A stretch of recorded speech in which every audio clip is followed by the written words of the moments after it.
hearing where you guys are from. So please tell us in the chat where you're joining us from. We love hearing people coming from all over the world. I'm Nurse Allison, and this is Nurse Joe. We are Nurse Mike will be joining us in just a little bit. He was actually finishing up some of his podcast, so he'll be joining us very shortly. In the meantime, we want to get to know all of you and tell you guys a little bit about us as well. Also, a few other just logistical things. Ooh, I see we have someone from Connecticut. Welcome. We also have Calgary, Canada. We always have such a great representation from Canada, I feel like. We really do that in the Philippines, and I feel like Mhm. Australia, we had some too last time. Yeah, we've always had like it'll be a random spurts, which is so interesting because it's usually like morning or something. Yeah. LA, of course, California, always a great representation. See, we knew it. We have someone here from Australia, from Melbourne, another person from Connecticut. Oh, Seattle. We were just there. Mike and I were just there at the Student Nursing National Convention in Seattle in April. Ooh, Saudi Arabia. That one. I feel like that's one of I think maybe first or maybe second or third time we've had someone from Saudi Arabia. Oh, and of course, Florida. That's where Mike's at right now as well. Not Tampa, but still the state of Florida. Oh, so it looks like we have two from Canada.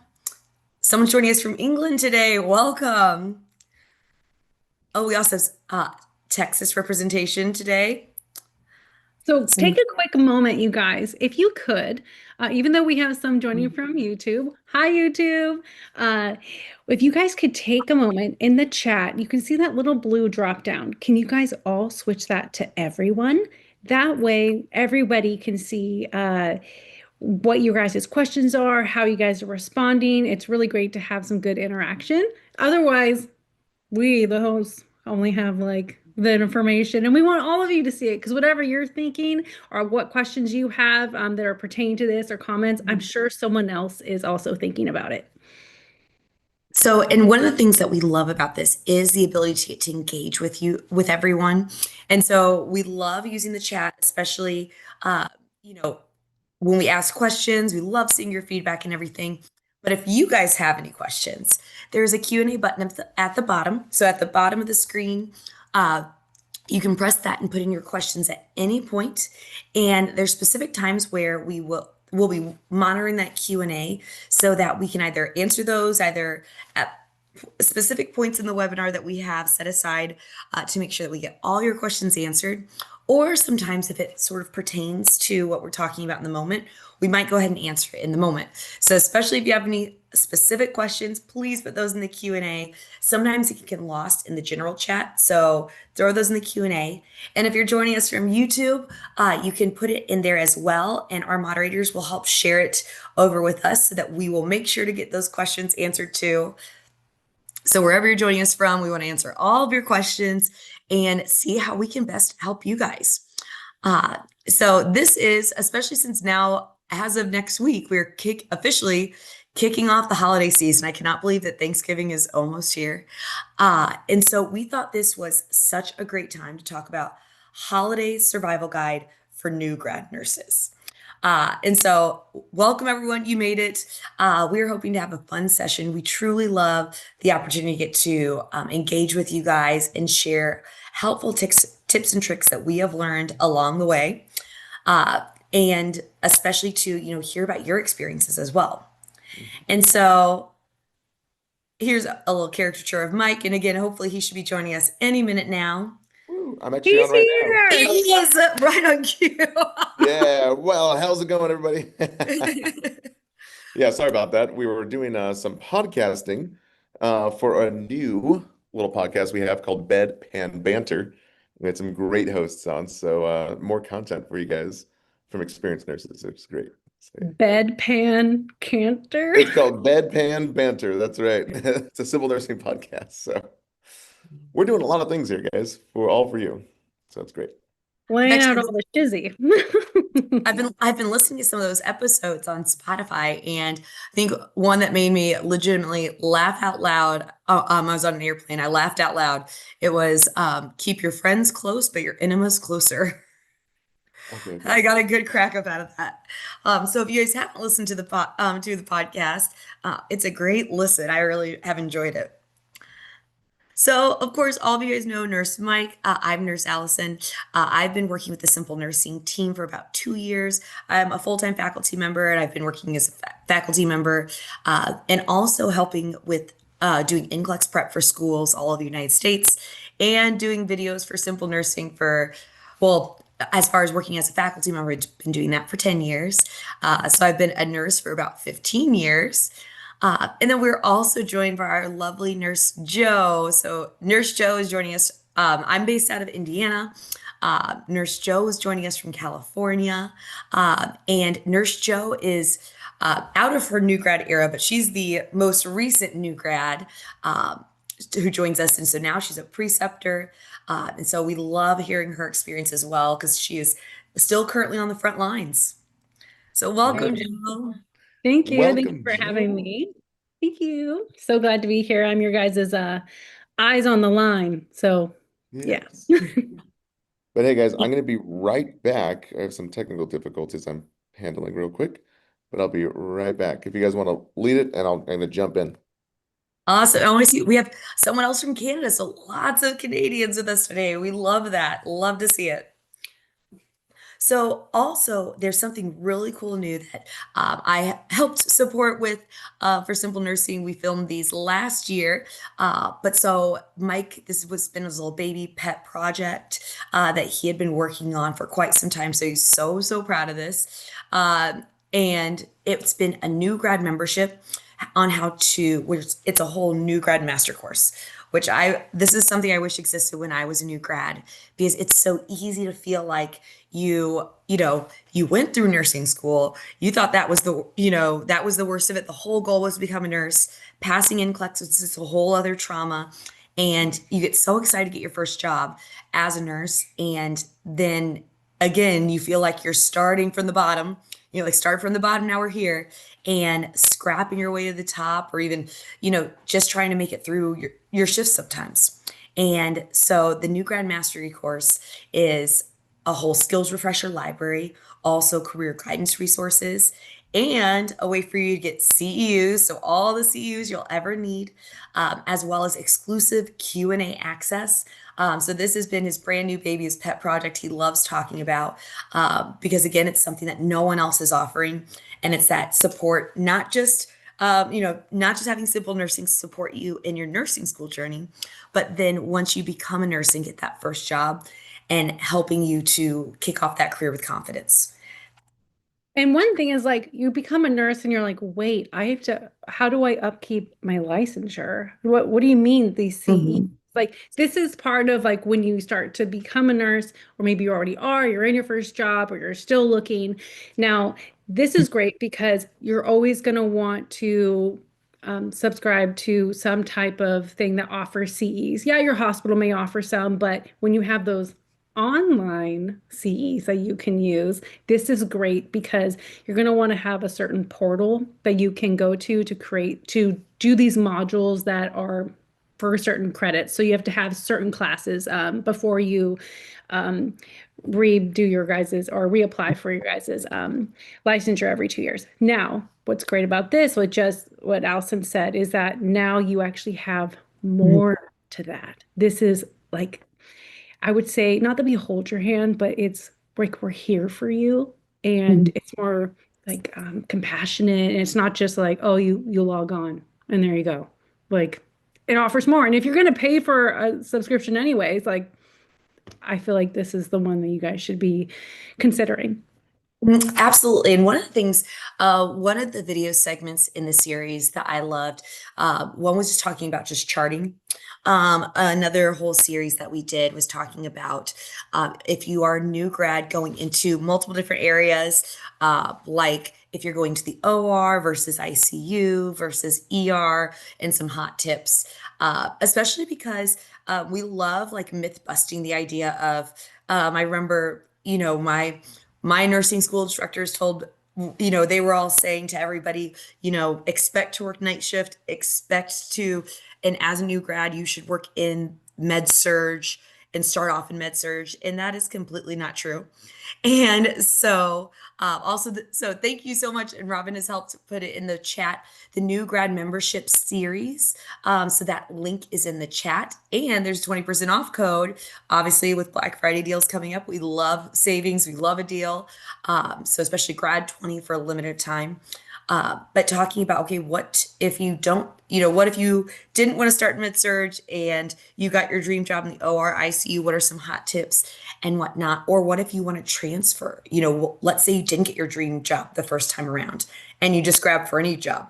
That's what I did. I literally took the first job offered to me out of nursing school, and I ended up liking it. It happened to be in med surge, but I actually ended up liking it, ended up staying. But that's not the case with everybody. And so, what if you get a job in a different area than you anticipated? What are some hot tips? Or if you do get a job in med surge or somewhere it was offered, you are not stuck there. And so, how to also navigate changing that up if you want to. And I'm living proof of that one because I also started in adult acute care, which is like a glorified med surg, just a little bit more hefty. But then I was there for almost 3 years, and then I just recently moved to labor and delivery. So that's Mhm. where I've always wanted to be. But sometimes, you it's a blessing because you sometimes have to go through things where you're like, oh, I can critically think a little bit differently than someone else who doesn't have our background. We see the Mhm. patient as a bigger whole rather than just going to a specialty, or maybe my time management has really increased, or I there's always some type of reason why you may start in a different unit and then it may Mhm. lead you somewhere else that maybe you never were even open to, or you always plan to. But there's always a way and there's always a how. And it's what certificates do I get? What trainings can I have? Where is a safe space that I can talk to someone about that? Mhm. We're here. Awesome. Well, and so what to expect from this session? So, with all the things we have in the new grad course, it's this session is so special because we can interact with you guys and answer your live Q&As. So, we're going to get real about the challenges of transitioning from school to practice and real world nursing. What you dream about, the reason you go to school to begin with, and then once it happens, it's kind of like, what did I get myself into? And it's a whole new ball game. So, we're going to talk to you about especially how to handle your first holiday season as a new grad nurse. And again, we're going to be answering your Q&As. So post yours at any point. Use the chat button, especially if you have any tech issues. We have tech support here, and then the Q&A button at the bottom, because we'll be answering those questions live. And also, if you're joining us from YouTube, just put your questions in the comment section. Our moderators will make sure that we get those questions, and we will make sure that they all get answered. Oh, and he's back. Perfect, perfect timing. Is it perfect timing? Well, we were just about to kick it off. All right. I love it. It's funny because I was like looking over whoa. Man, the light just went off. I was looking over the slides before we got started. Shoot. I'm having major difficulties. But I think the biggest thing in what's it called? As a new grad and starting a new job is they give you the crappiest holiday schedule, right? Do you guys remember that? Mhm. We had to like work all the ones that, you know, all the high desired ones because you were the new guy on shift. So I'm excited to do this. Uh, Switching units, I'm now the low man on the totem pole. oh So man. I get that one. All right, so who wants to lead this one? Do you guys want to take this one away and then I'll chime in? Yeah, absolutely. So, how do you handle working on your first major holiday? So, as Allison and Mike were just saying, you may have, we have these major holidays coming up. And oftentimes question you want to ask is, as a nurse who's on bedside, well, there's holidays where you get holiday pay, right? Mhm. That could possibly go towards like hours that you can have show up in your paycheck, or you can bank them and then you could use them later. Another question is, do I get holiday pay, not just hours. So there's some holidays that you will actually get holiday pay and holiday hours, and there's some where you'll just get hours and not the pay. So if you have an option to take one of those off and you're kind of like, I don't know, I'm working all of the holidays, you know, my, go for the ones you don't get the 1.5 pay. Just saying. So could you guys offer any tips, Allison and Mike, about how to handle, like how to schedule and your first major holidays as a new nurse? Absolutely. One way is like to reframe it in your own mind of, it's kind of a rite of passage. It can, some people I've heard of, if people don't want to give up their holidays, then they do pick nursing jobs in, like that in a outpatient unit where it's, they have holiday hours. But if you're working at especially a hospital or, a long-term care facility, things like that, then it's kind of a rite of passage. Everyone's got to work one or some of them.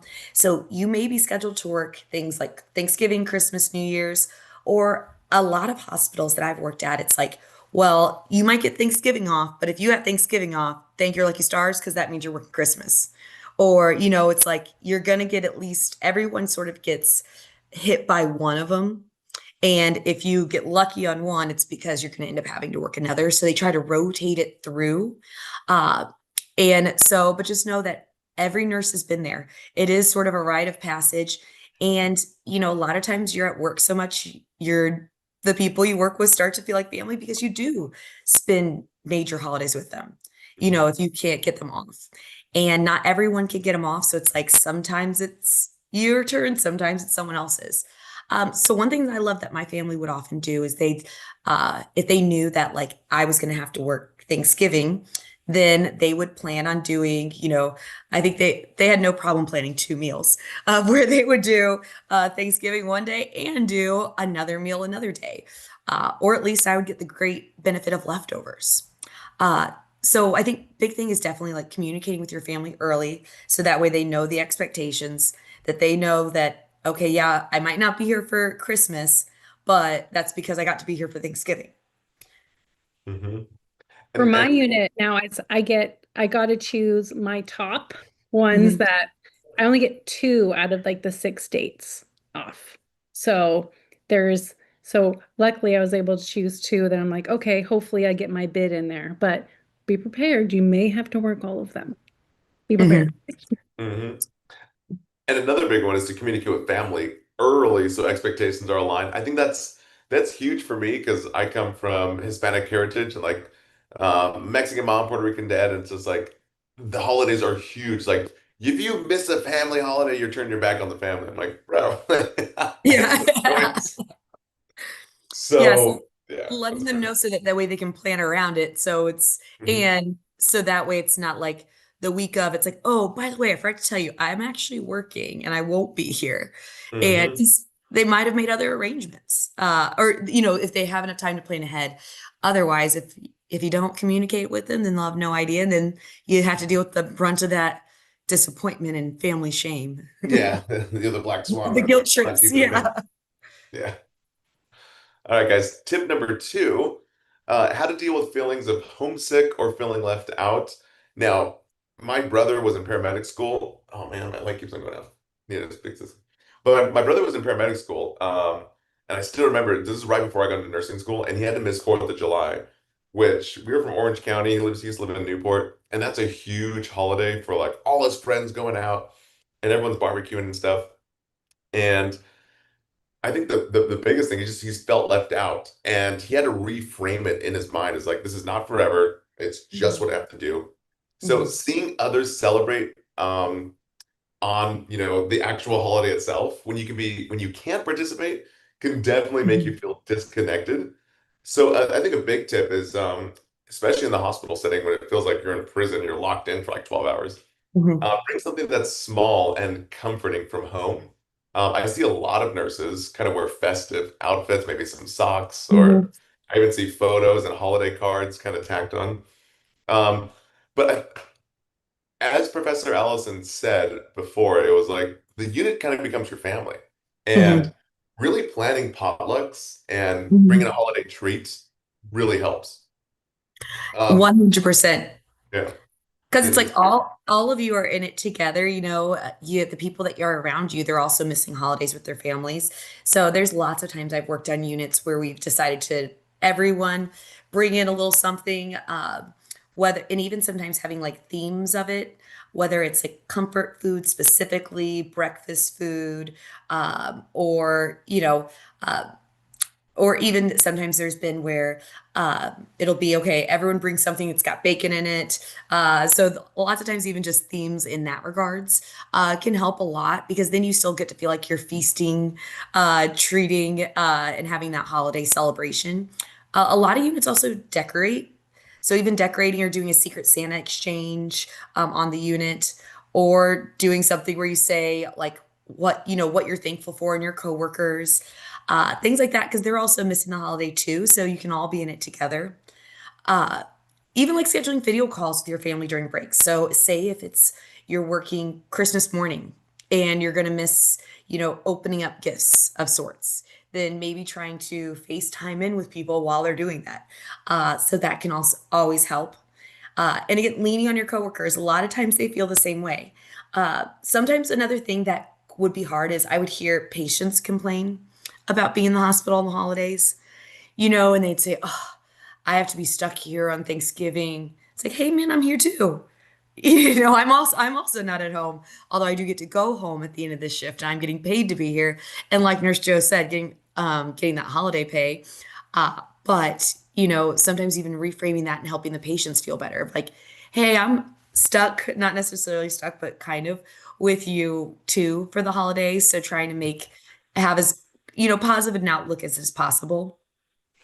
Totally. And I feel like that's like your mindset, right? Like there's a Mhm. change and shift in mindset, especially when you're homesick and you're like down, and maybe Mhm. it's starting to be a little bit more in the winter time, besides 4th of July, or veterans or things like that. But there's a lot of neurologic studies that talk about, fake it till you make it, and like what you start your day out with and how you perceive things and what you tell yourself, like, this is going to be a great day.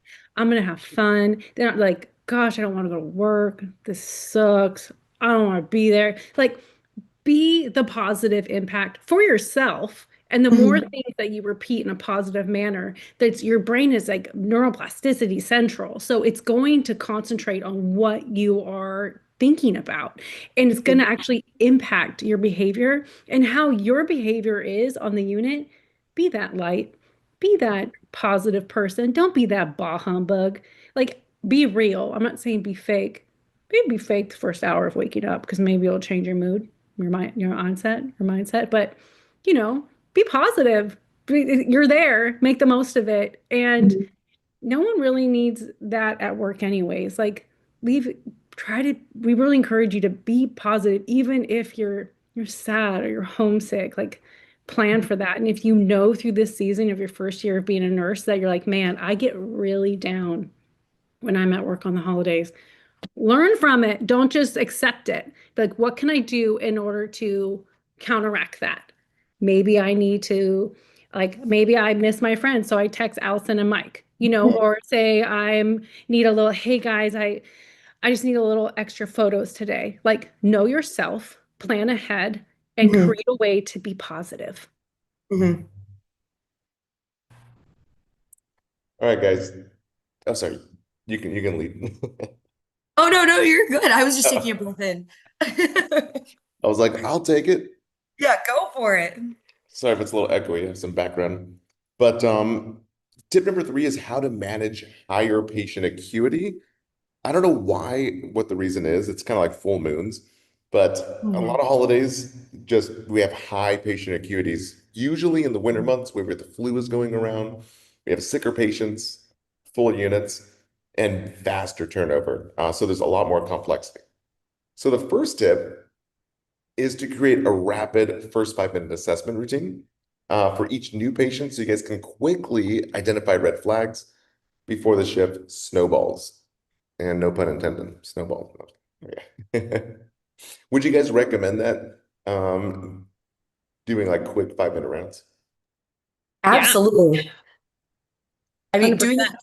a quick like, okay, lay eyes on everyone and figure out what is it that is going to be needed. And even sometimes like figuring out as a team of what, okay, if we're going to get a bunch of admits, okay, let's divide and conquer real quick. All right, you go get these rooms set up, you do this, I'll do this. Um, Especially to figure out how to identify any needs and how to work best as a team.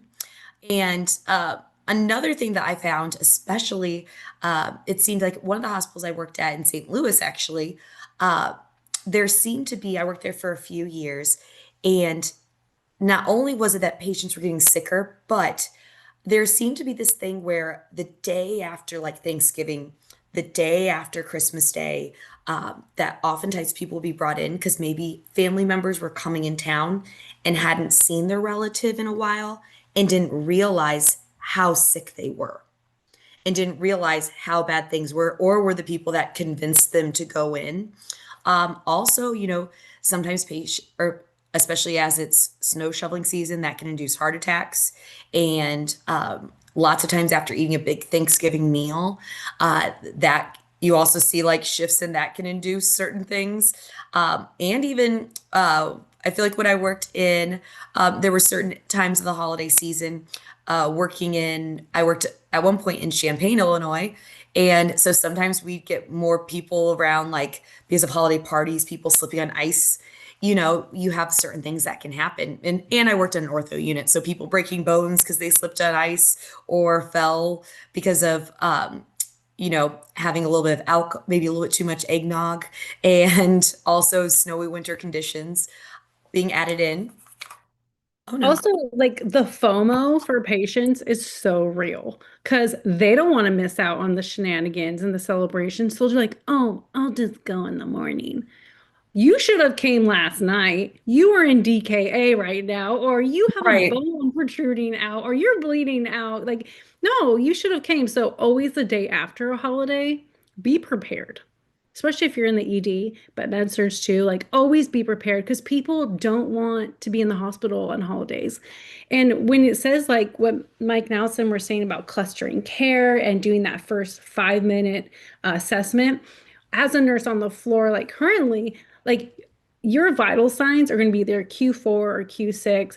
Hopefully they're not Q1 or Q2 or Q15. That really sucks, especially if you got a huge ratio between you and patients. But look at the meds you have to give.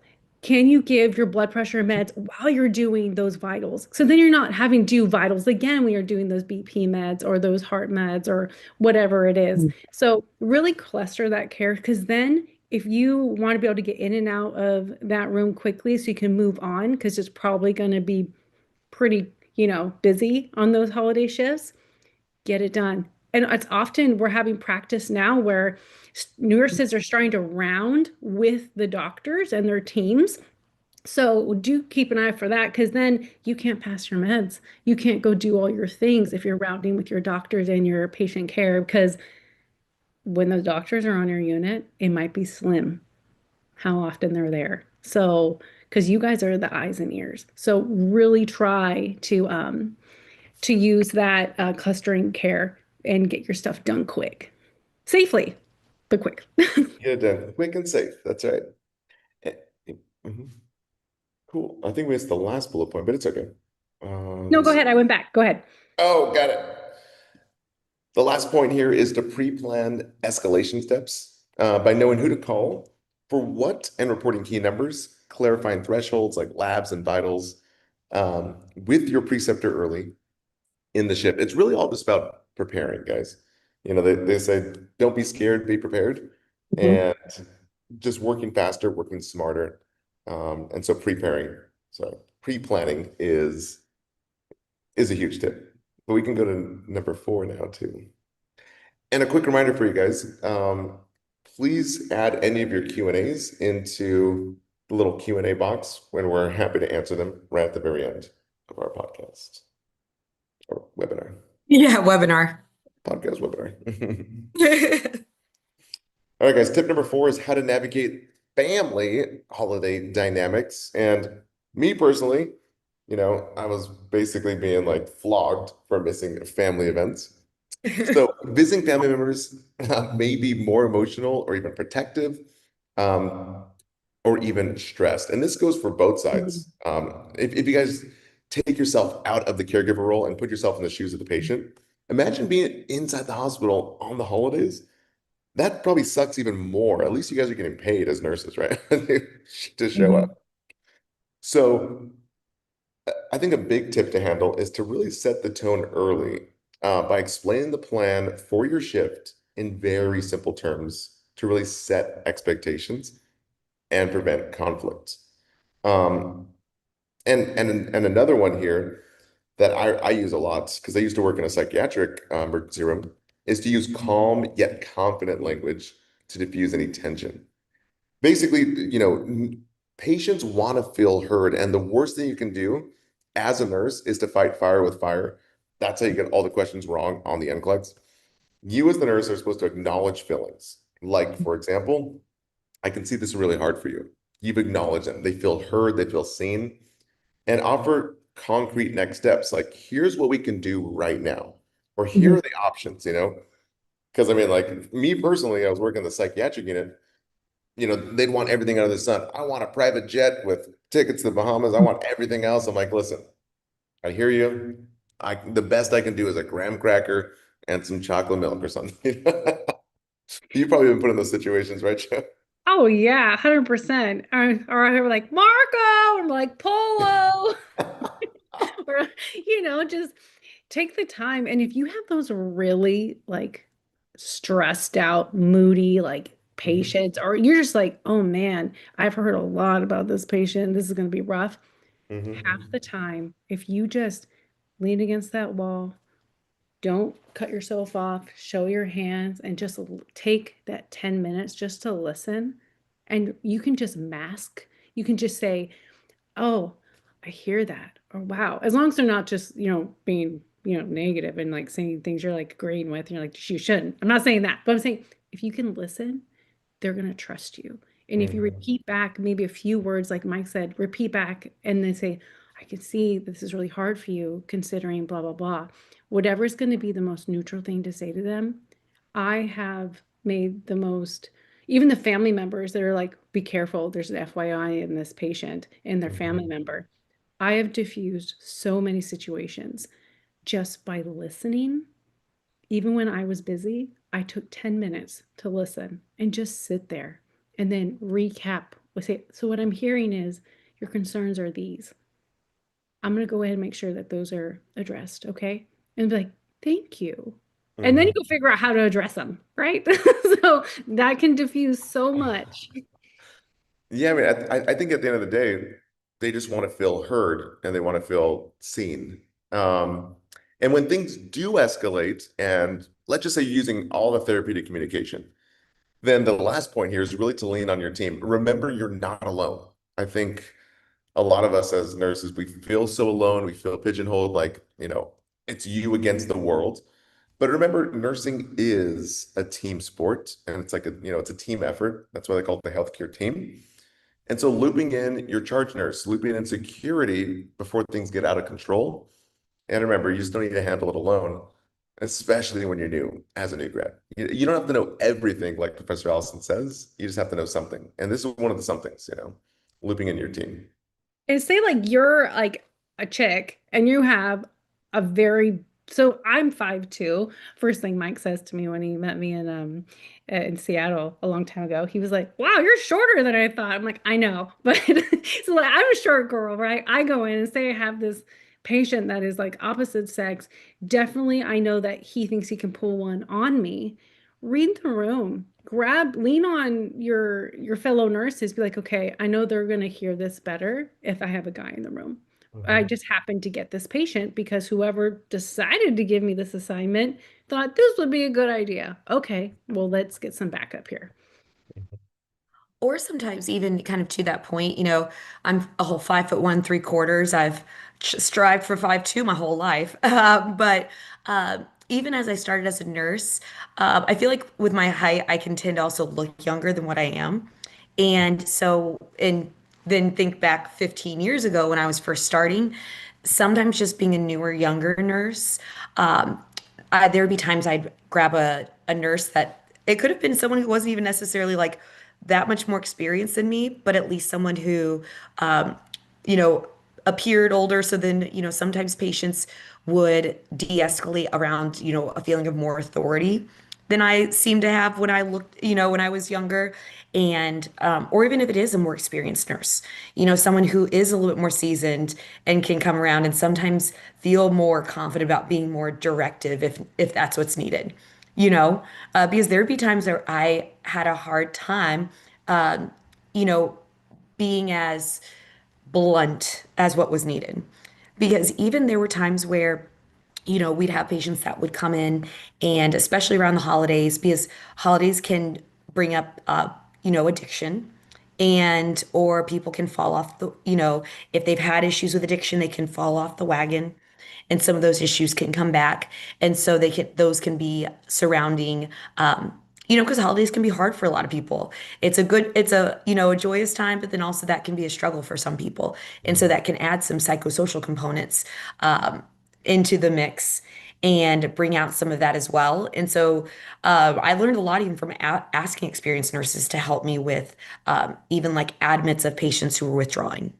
And I learned so much. I remember specifically, it was a patient that was admitted for, cellulitis of an IV drug injection site, and it was actually in their, jugular, so it was on the neck, and so the experienced nurse came in. She was helping me with the, admit, but you could see where there was other marks on them where they'd had previous injection site infections, and they had come in with a lot of spider bites, and it wasn't really spider bites, but was a little bit more timid about it and was like, "Oh, so tell me how the spider bit you on the neck." And she was like, "Tell me how you were able to inject in your jugular." She's like, "I don't think that I would have the guts to do that." And the patient was like, "With a mirror." And she was like, "Okay, yeah." She was had no problem asking these very direct questions. And then she used that to get to, "Okay, so when was the last time you used? When do you typically start feeling withdrawal symptoms?" So that way we could also plan the care based around that. So, and so that was like an extra component. So especially like leaning on your team, especially when conflict arises or you need that additional support, that do not be afraid to do that, because even I learned so much from that experience. Like, okay, it's okay to ask these questions, because we also have to think, what is our goal, and we have to be able to be prepared about what orders will I already need on board if they start having withdrawal symptoms. Will I Mhm. need PRN, any of our benzos if they're withdrawing from alcohol, our lambs and our PAMs to help, with that alcohol withdrawal syndrome. So, with that, you can also learn from it. Yeah. It would be so hard not to want to like, do you know there's a massive artery right there? You could Right. So die. many things can go wrong. But, when people struggle with addiction, part of it is they're willing to risk that. Yeah. And I want to say that particular one, their parent, it was someone that was in their 20s, and their parent was trying to bring them to a rehab facility, and the rehab facility wouldn't admit them because of the cellulitis and the infection at the injection site. So they're like, "You have to go get treated at the hospital first for this, and then you can come in." And so they were trying to get them help. Um, and so, it was very much a great learning experience. Yeah, well, if you think about it, it's a huge liability for like the rehab center if they Mhm. get septic or infected, or they're already kind of infected. So I can see that. All right, guys, moving on to what's it called? Holiday tip number 5. How to participate in the unit holiday The cultures, fun stuff. bacterial cultures. Yeah, not Yeah. not With your bacterial, not blood staff. cultures. Yeah, with your staff culture as well as the staff culture. No, just kidding. Yeah. pH and FF. Yeah, yeah, exactly. Blood cultures or staff cultures? Yes. So as mentioned before, I think the best part about nursing or hospital culture is that there's usually always a potluck and a Secret Santa. Mhm. And the beauty of it is decorating. Sometimes I worked in a few different ERs in Southern California, and we always see the lights in the break room, and people wearing Santa hats even on shift, which is kind of fun, like a unit secretary and stuff. So as a new grad, you kind of want to participate in it, but you don't really want to overextend yourself. I, th- I Mhm. I remember working with a new nurse that wanted to make this amazing casserole, I think it was, or some type of dish, and they ended up stressing themselves out like so much. Like I spent like 5, 6 hours on this. So try not to overextend yourself here. But some tips to handle it is participate in a way that fits your bandwidth and try not to overextend and do too much. It's okay to say yes to organize something. Um, but remember, you don't have to be everywhere all at once. Mhm. And number two is just to use traditions as a low pressure way to really build connection. Because as a new grad, you're the new person on the unit, you're the lowest man on the totem pole. You want to be able to make those connections. And I think a Mhm. really good way to make connections is to participate in the holiday culture and even like, the nursing culture on the floor. Mhm. So, And that's such a great point because I remember there was one. It's so funny. I know different areas of the country or probably the world call it different things. There's potlucks. I found out that calling it a pitch-in is an Indiana thing. People are like, "What's a a pitch-in?" kitchen. Like everyone pitches in some food. Oh, okay. And I would Little kitchen. always want to, make some recipe, but especially as I was working night shift, I found that, if there was going to be I had to bring in some food item, but it was going to be my third of three shifts. And I also needed to get sleep. And so giving that part up and instead just picking up something from the grocery store on my way to work instead of spending that time that I desperately needed for sleep. Or if I also have to set some time aside for my family and, uh, you know, set those boundaries because you still want to participate, but setting boundaries around like how much time you actually have. And so don't feel obligated to, you know, give up sleeping hours if you need it or give up family time. And it may be best world scenario, you're bringing this great homemade thing that everyone's gonna be like, wow, you made this. That's so awesome.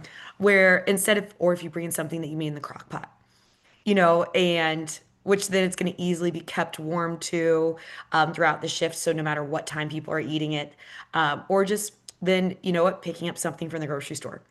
And that's easy. And that way you're not adding that pressure.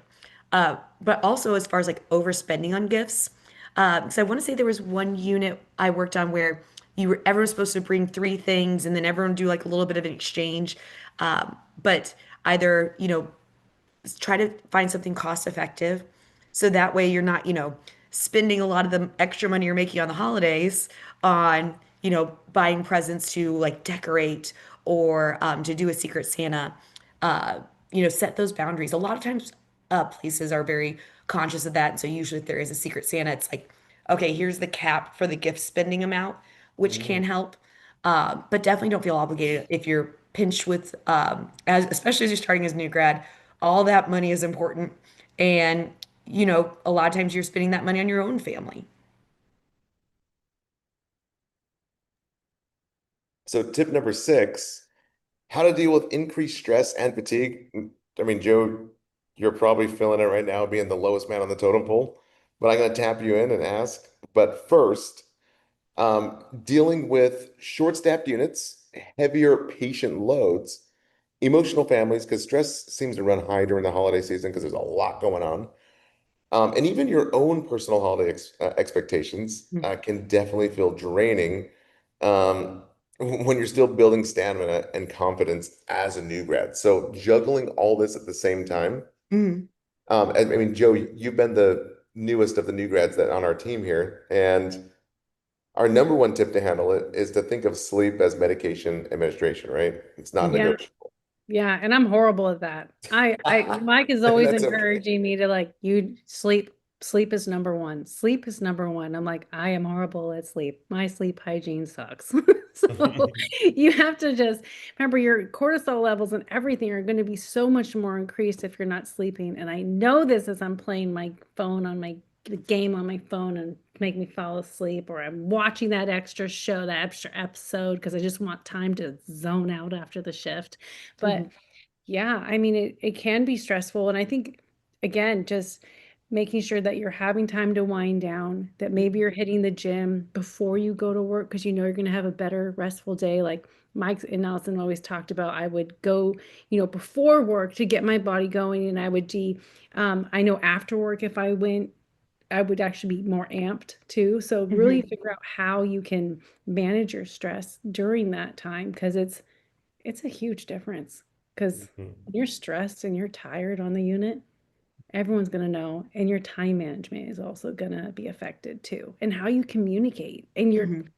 and your bandwidth of how you react. You Yeah, think how you're patient actually, you are. Yeah. yeah, it is. How patient are you with your patients? Yeah, It's, exactly. Yeah. Mhm. yeah, and it's so, yeah, I think really the non-negotiable, which I'm still constantly working on, is prioritizing that sleep. Oh What my, Mhm. what about holiday food? Like it's everywhere. Do you feel compelled to eat it? Because I mean, sugar's great, but it doesn't last long. It'll just like spike you up and then leave you out like even yeah, more fatigued. So yeah. I even mean, like like limiting cheese.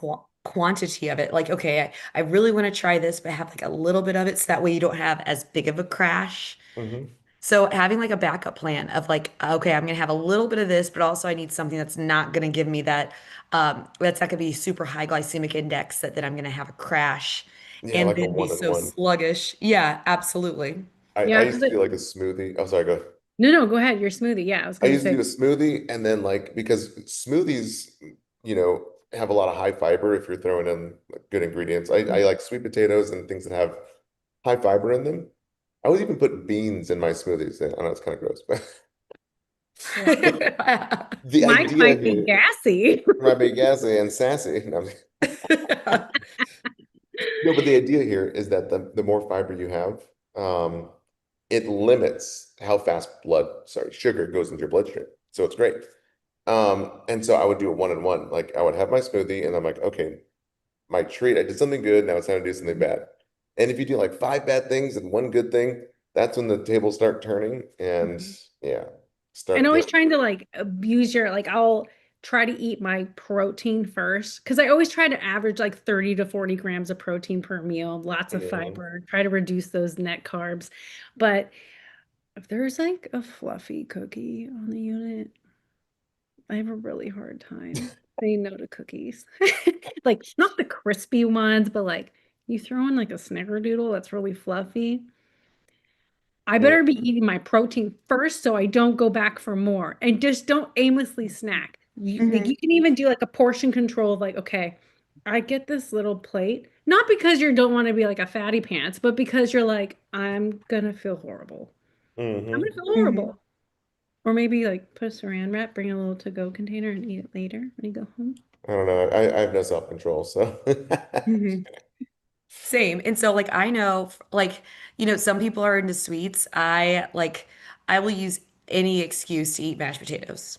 So Mm. sometimes it's even like the savory but I'll make, sometimes I'll be like, okay, you know what? Before I let myself gorge on mashed potatoes, mac and cheese, stuff that I know is gonna, I don't do great with lactose, but I'm willing to accept those consequences for some good mac and cheese.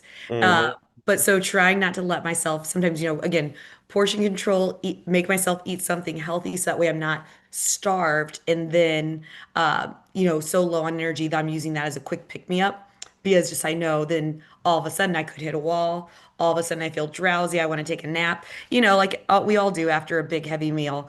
And so, especially if you're feeling that, ask for help. Experienced nurses do that too. Like, uh-oh, even if you do, like, let's say okay, I was so hungry and so I went and gorged and now I'm really feeling it. Ask for help. And half Mm. the time, Mike just did a post recently, I think on TikTok. It's like the first sign of being dehydrated is inflammation in the face, right? Because your kidneys and whatnot. How is your water intake? It's Hmm. especially during those holidays, because you're going to be like sodium is going to be up, or just you're running around. You're like, oh, I'm really hungry. Are you? Are you thirsty? Was that Mhm. clear? Like Right. hydrate first. Are you hungry or you're just bored or are you thirsty? Right. Oh, yeah. Are you hungry or are you just bored? Or, yeah, that's 100%. I feel like that was me all through nursing school. I'd like bribe myself to study with snacks. Mhm. But It'll be especially, fun. And especially like, making sure you're getting adequate water intake, that can help with like preventing overeating as well.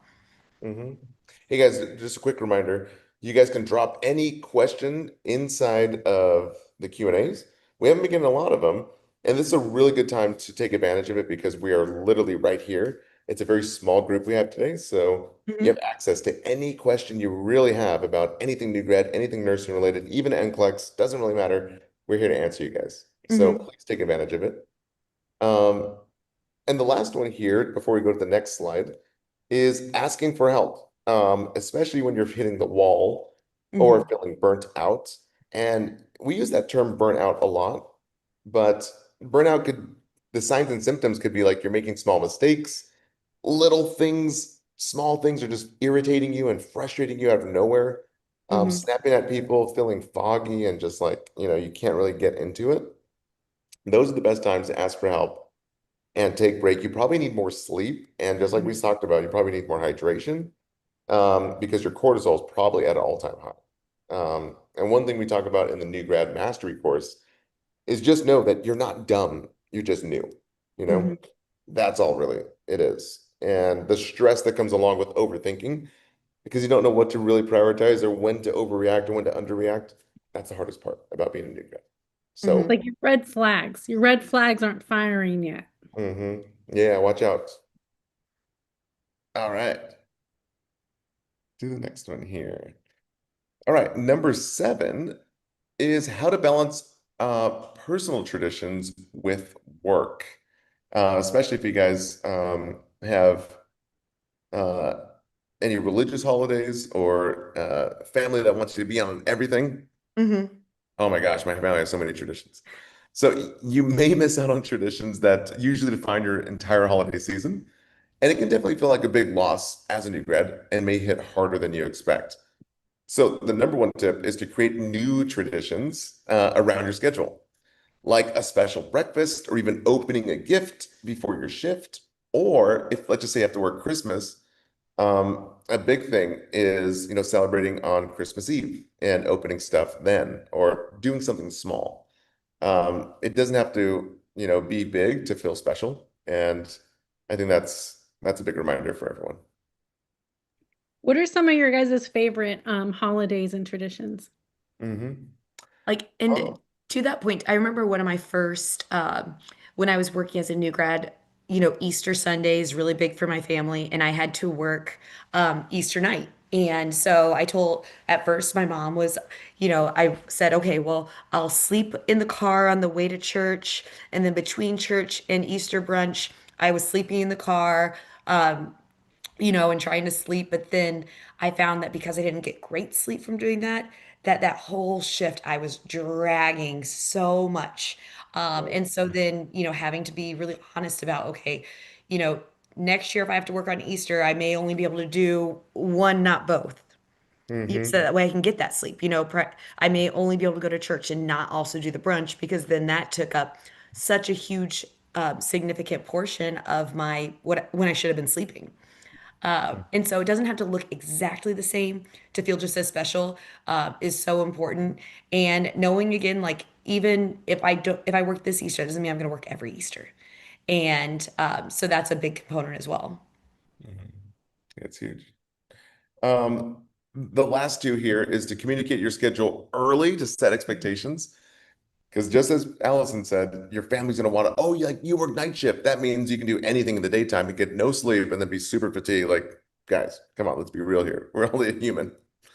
So, especially with family and friends, many families are more flexible when they think that, you have 12-hour shifts and, you already have an entire workload on top of your Mhm. shoulders. They're way more flexible in moving celebrations around if they have, advance notice. Mhm. And trust me, I dread telling my family, or back in the day I did. So just speaking up early, just being like, hey, Mhm. here's what it is. I got to do my dues and I got to, work all the best holidays. Yeah. So Mhm. here's what it is. And sometimes your family who aren't in the medical field, they like Mike and Allison are kind of mentioning like they don't really understand that oh yeah, you work 3 12-hour shifts, you got 4 days off. hmm Mhm. sometimes like you feel like hungover just because you're so tired and fatigued because you're not Mhm. getting the adequate sleep.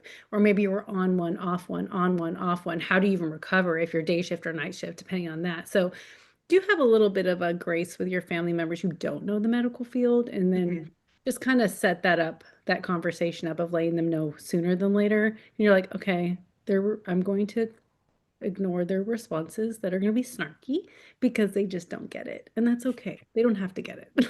Mhm. Yeah, I it's remember there true. was even a significant when I was a new grad, there was a significant other I was dating. They wanted me to go to their family holiday party, and it was again after a bunch of shifts in a row, and everyone was, in a circle opening gifts. When they came around to me, I was sleeping like in the chair while everything was going on around me. And so they had some hilarious photos of me like just sleeping, sitting up. But sometimes just having some boundaries, going late so you can take a nap beforehand is okay. Or saying like, "Hey, I'm really tired. I'm gonna go take a nap in a spare bedroom real quick." But just having that communication because sometimes we're afraid to like give bad news or so it's like, for me, I try to be a people pleaser. We can't do it all. Hmm. And so especially, giving them that heads up, having that communication and not being afraid of being honest because you're trying to people please, just because then they might have more flexibility and then it doesn't look like you just thought they were boring or whatnot. I felt Yeah. like I gave the strong like asterisk disclaimer of actually sorry guys, I worked this many shifts in a row and whatnot. Hmm. Now, the last point here is all about empathy. And Mhm. like we talked about before, you're a nurse working on the holidays, but these patients are there on their probably the worst day of their life. Um, and they're not getting paid to show up. They literally have to be there to fight for their lives in some cases. And so putting yourself in their shoes, and finding joy and bringing comfort and bringing holiday cheer to them and kind of shifting the focus off of yourself, is a powerful tool, and it becomes a powerful transformation in and of itself. Um, so that's a big reminder because when Mhm. you pour into other people, or when they say like even like giving is better than receiving because it just feels way better in the long run. Mhm. So it's great. So it's just transformation. All right, guys, we're coming up to our last slide here, but a big reminder once again is to please use the Q&A here. Drop your Q&A. We only have one, and there's about 30 of us here. So again, any question? Oh, there we go. Michelle Fowler. All right. And we got Nemu Baru. Hopefully I said that right. All right. We have the last one here, guys. Holiday tip number 8. How to find meaning in the season at the bedside. Working at the bedside puts you guys in the center of some of the most tender, emotional, and human moments of the season, like we talked about. Sometimes you guys are the only difference in bringing that holiday cheer or bringing some sense of joy to the patient.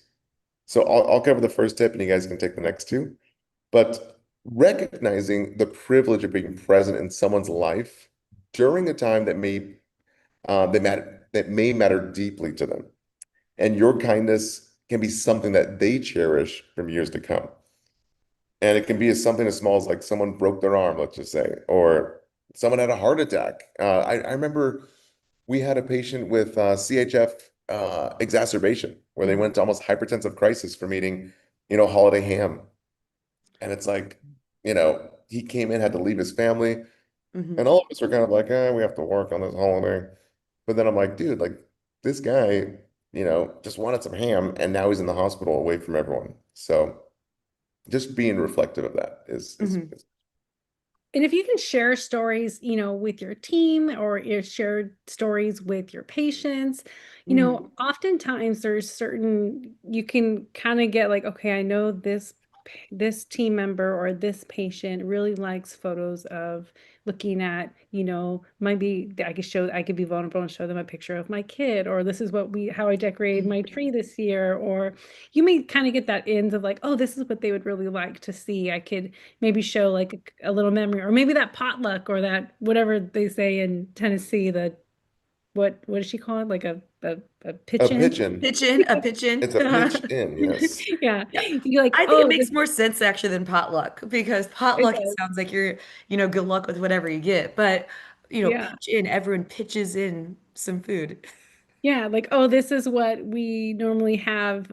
This is our tradition. This is what I'm bringing. Every Christmas Eve we eat Ritz and crackers. I don't know. I'm just saying something basic that you can buy at the store that doesn't have to be made. I don't know. So something, could you say something funny or share a story with your teammate or Mhm. with your patients that how put some thought into how to really, communicate with certain patients or certain team members and just share a little story. Try to make it meaningful or because sometimes people just need to get out of their head, right? Mhm. Oh, and especially like allowing yourself, whatever you feel is normal. If this is no problem for you, that can be totally fine. And but if it's something that's really hitting you hard, a lot of it is stuff that shapes you, and even just trying to find as much fun as you can, because some of the most hilarious stories, that would happen on shift would be if everyone was being goofy because we were all there, celebrating the strike of midnight together, and that we were, no one at work got a New Year's Eve kiss because we were all there together. But so that was still kind of a fun experience to have. You didn't kiss your coworkers? No, I'm just kidding. Because I think that's an HR violation in most places. Oh yeah, whoops. My bad. Yeah, no, I'm just kidding. Okay. So now we have some great Q&As for you guys. But Mhm. before we answer the Q&As, Joe, if you can just throw us to the next slide real quick. I'm not sure how much we talked about this, but I'm super excited. Professor Allison and I collaborated on this, and Nurse Joe actually helped out as well. But it's finally here. We made a new grad prep membership for you guys to show you exactly what to do after you pass the NCLEX. And we talk all about interview tips. I know we have a question about interview tips inside of our Q&A, which we're going to answer. Mhm. But we actually sat down with hiring managers from some of the top hospitals in the nation. And we basically got from the horse's mouth, what do you look for in a new grad? What questions do you ask, you know, to hire new grads? And what are you really looking for? We have that and about 30 plus more videos, everywhere from how to handle your shift, how to give shift change reports, what to expect with med surg. We even interviewed Professor Allison, who worked on med surg for a number of years. And all of this is in a prep course for you guys with three other goodies. But it's the idea that simple nursing helps you through nursing school. We help you with your NCLEX. And then after the NCLEX, no one really helps you after that. None of the big question banks that kind of just leave you like an orphan and go figure it out yourself. So we didn't think that was right. And that's why we have a new grad prep course membership right now for you guys to take advantage of. Um, Also, a skills refresher library is in our toolbox here. So Mhm. we literally have 100 videos that wrap up the top diagnosis that you will face on ER, med surg, and even ICU in about 90 seconds. And we also cover all the skills. We even offer career guidance, whether you want to go nurse practitioner, DNP, or even CRNA. And now that you guys have a license to maintain, we give you all the CEUs that you'll ever need, and you actually get CEUs from this membership course. So, oh yeah, and then lastly, we do monthly live Q&A sessions, so you guys can ask us anything. But we have a special discount for you guys on the next slide, and we'll leave that one up, and we can just answer Q&As here. So there you guys go. We have a little discount code. I'm not sure how long it'll last, but we encourage you guys to take advantage if you are nervous about getting into residency programs, passing interview questions, even building out your resume, and starting Mhm. starting your career on the right foot and knowing everything that preceptors and even new grads themselves, where they say to keep a heads up and or they don't do well. Cool. All right, guys, we have 20 minutes left, so let's answer some questions. It looks like we've got 4 questions here. All right. Someone said, "What interview tips do you have for a new grad applying for a tele resident position?" Mhm.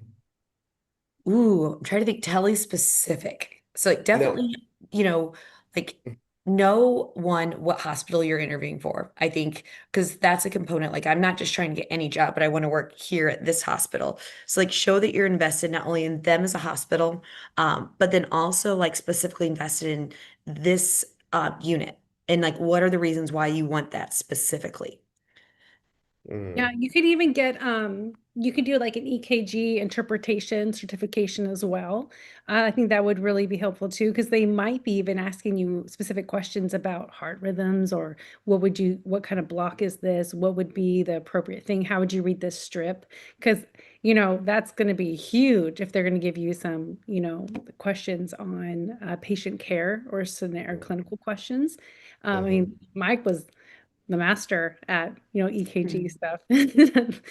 So Yeah, he's I mean that's where simple nursing comes in a lot, just to show you guys the basics of, what to do when you don't know what to do. And as a new grad, I think the biggest things that you have to learn is that, really focusing on patient prioritization. What happens when a patient gets harmed or is at risk of dying?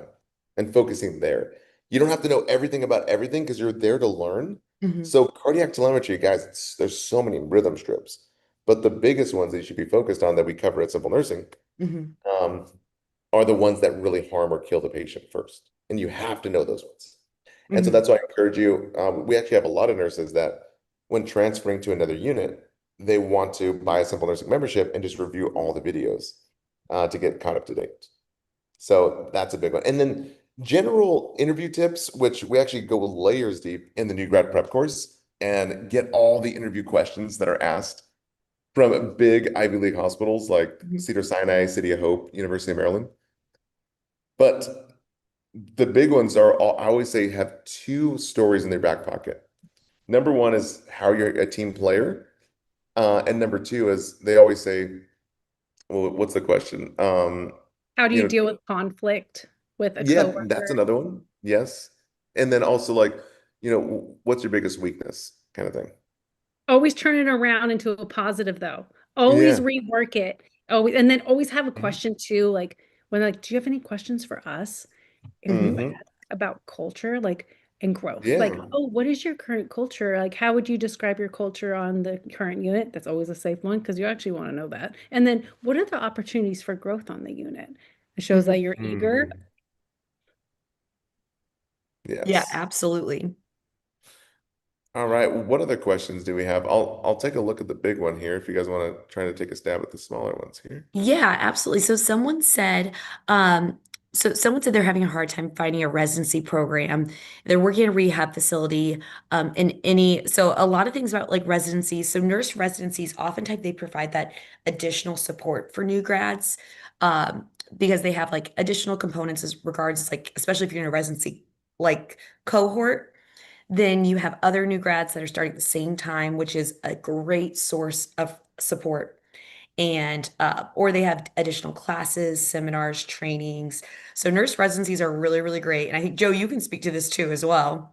Yeah, my rehab, no, my nurse residency program was 1 year. Uh, it's here in Sacramento, and it's like one of the best ones, and it offered how to chart. It gives different policies and who to contact, how to do lab draws, how to be safe, and then different exposures to like, oh, you want to go to the ED or you want to go to the GI lab to insert IVs all day. I'm like, GI lab, what? Because I just got to nonstop learn on how to just stick people. And now I'm really Mm-hmm. good at it. I can stick people pretty good. So Mm-hmm. I would definitely look for just type in Google what university or what type of how long a residency program is. It could be 4 weeks, 6 weeks, 12 weeks, 6 months, 1 year, optimal. Hmm. And it's not that you're in a residency program and you're still a student. Like you are hired as a CN1 or a staff nurse one, and then transition after 6 months to staff nurse two. So you are like, it is great because most of the things that I would find out and know are up-to-date Hmm. policies that other people didn't know about. And I'm like, hmm, well, I know how to keep my license more safe because I know what policy is, right? So Hmm.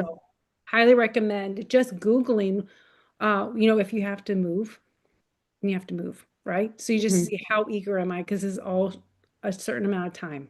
It's all about time. And later on, 5, 10 years later, decide where you want to go. Get that experience. And then you can come back to where you really want to work. Hmm. Hmm. That's right. Okay, we have a big question here from Michelle Fowler. So Michelle, she is in a residency program. If you guys are unfamiliar with residency programs, what that really means is that you're in usually about 6 months, even up to a year, and you're seeing different parts of the hospital, and you're working in almost every unit, kind of like a float, which is great because you get to see so many different areas of the hospital. Hmm. I know a lot of nurses and a lot of professors always say like, you gotta go work in med surge, and that's not always the case. Even though Professor Allison, we talk a lot about that in Hmm. the Career Mastery Passport membership, as well as the new grad, basically all one and the same. Yeah, it And sounds like she's a float ICU nurse. This is what it sounds like. Hmm. oh, the float ICU nurse. Okay, I, Yeah. I was misreading it as a No, you residency had it program. right. It's like Oh, a no, okay. it's a residency program, but there's like float med surge, float ICU. There's Ah. different like things where you're like on a unit for med surge or your NICU, maternity, Mhm. or whatever it is. But it sounds like you are a float nurse on the ICU Hmm. gamut because there's different floors of or different sections of ICU. So yeah, I think she's a residency program with ICU float nurse. So yeah, she gets 4 rotations, 12 weeks each. She's already did ICU, neuro ICU, and now her next 2 rotations are med surg, and she's not sure if she should opt out or not. Hmm. So she says that she really likes neuro ICU. Um, and my biggest thing was, if I was in her situation, I would finish out the rotations unless Hmm. I could get into my dream specialty. And in her case, it's neuro ICU. I think a lot of the times we start in the hospital thinking we want to do like one thing, and then we kind of switch gears and do something else. Hmm. Is that true for you guys too? Well, Yeah, 100%. Oh, yeah. yeah, for Yeah. sure. Obviously, because maternity, right? That's right Mhm. there. But I would say, I think with this one, sorry to interrupt you, Allison, Oh, but no, you're good. You're good. so I would ask this, Michelle. So oftentimes, because you're floating, right? You've done those two, and now you have the other two that are going to be non-ICU, which you will work your butt off on med surg, let me tell you. And you will learn so much time management. Hmm. But what I will say is this. If you want to ask, because now you've gotten to know people on that neuro ICU, are they hiring? Hmm. Because you are in your residency program, but it doesn't mean if they will not count it against you if there is a position on that neuro ICU that is open and they know that you are dedicated and they really like you and they've seen you work and blah blah blah blah, you can actually apply to see if you could be a new grad as a neuro ICU nurse instead of be Hmm. full. So then you could just interview and apply. Ask that if that's option. Talk to the manager. Talk to somebody to say, "Hey, do you have any openings? I'm really interested, and I love the culture of this unit." Yada yada yada yada yada. See about that. Now, if you opt out of med surge, like Mike was saying, like you probably should just follow through and do it. But if I would suggest asking if they're hiring first on that, or if they could make a position if you're really that great and they're like, oh, we love her. So ask about that. And even I think there was a component of it that, like, if you didn't opt, and I might have misinterpreted this, if you didn't opt out of part of it, then you'd have to work night shift. And if there are lots of people where night shift is absolutely not, some people can do it, and but I had people that, night shift they absolutely could not. It was such a struggle for them personally, their body, their circadian rhythm, and so do not feel bad about deciding to opt out. Maybe it's not that you don't want that experience, but it's just that you know night shift is not going to work for you. That is okay. There's nothing wrong with that. And know your body, know yourself. Uh, but any experience, especially if they have it built into the program as an option, it's a good opportunity, at least good experience to have. Uh, especially if you were to float there and things like that.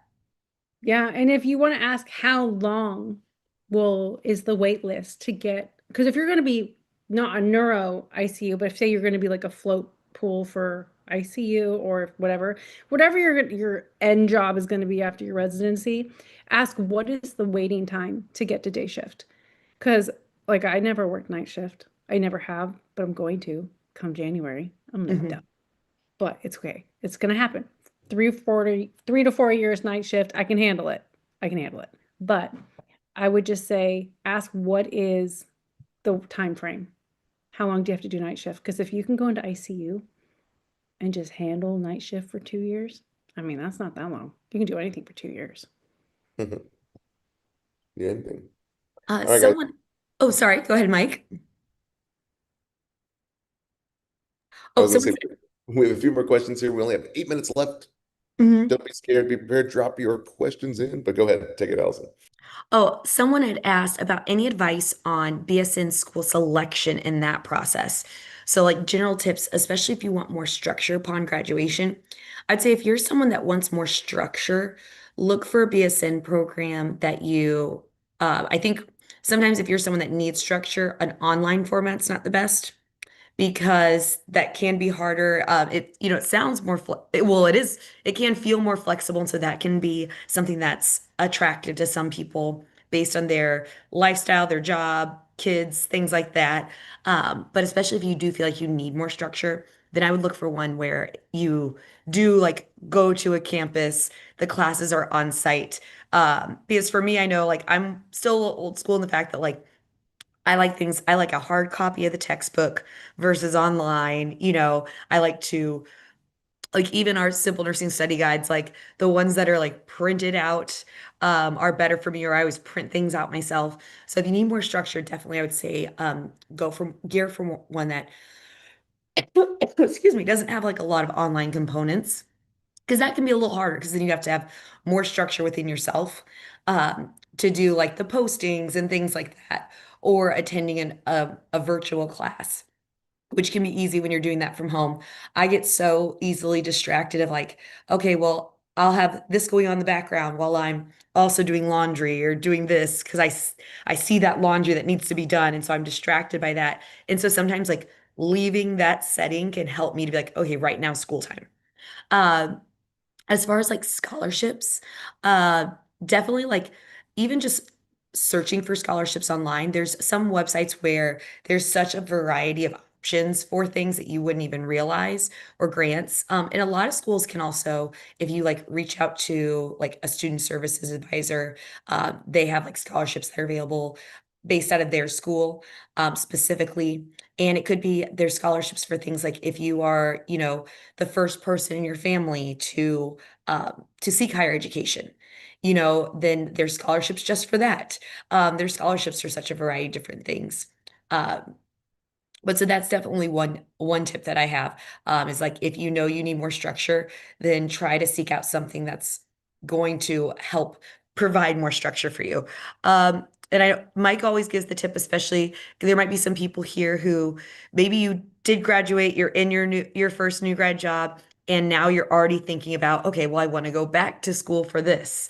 Uh, sometimes you may want to do what's the cheapest, the fastest, cheapest, fastest way to get that extra degree, or something that does provide flexibility. Or even if you're working at a job or even selecting between jobs, do they have some type of a payback?